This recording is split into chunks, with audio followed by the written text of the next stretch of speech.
ఈ అమ్మాయి యూకేజీ నుంచి ఎన్నో స్ట్రగుల్స్ పడుతూ 3 డిస్ట్రిక్ట్ అవార్డ్స్, ఒక నేషనల్ అవార్డు సాధించి ఒక మనిషి ఒక పని చేయడమే కష్టం అనుకుంటే నువ్వు వచ్చేసరికి 3-4 వర్క్స్ చేస్తున్నావు. ఎలా సాధ్యమైంది నీతో? Trust your self, you trust your hard work. చిన్నప్పటి నుండి నాకు ఒక ట్రిగరింగ్ పాయింట్ ఉంటుంది, నీ వల్ల కాదు, నువ్వు చేయలేవు. ఒక స్టేజ్ మీద పర్ఫార్మెన్స్ ఇస్తూ తను డాక్టర్ అవుతుందా, ఇంపాసిబుల్ అన్న పాయింట్ నాకు నచ్చలేదు. I showed them how it is possible.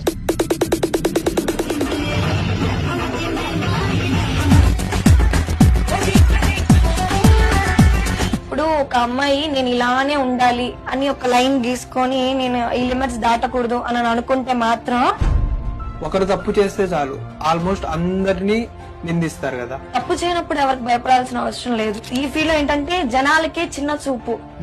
ఈ ఈవెంట్స్ అన్నా డాన్సెస్ అన్నా జనాలకి అది ఎందుకో నాకు అర్థం కాదు, జనాలకే చిన్న చూపు. అది ఎవరైనా బాధ పెట్టిన పాయింట్ నువ్వు బాగోలావని స్టేజ్ మీద, మరి నేను ఇన్స్టిట్యూట్ లో అయినప్పుడు ఇదే చెప్పొచ్చు కదా అంటే నువ్వు ఫీల్ అవుతావు అని చెప్పలేదు.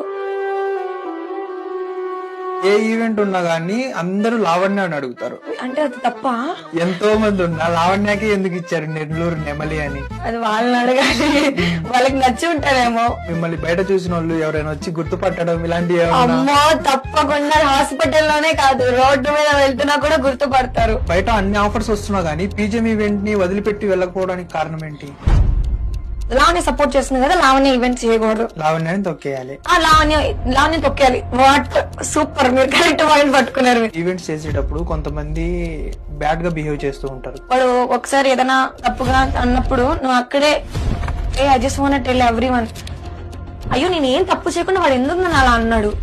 అన్నెసెసరీగా టచ్ చేస్తారు, అన్నెసెసరీగా మిస్బిహేవ్ చేస్తారు. లావణ్య సక్సెస్ అంటే ఏం చెప్తుంది?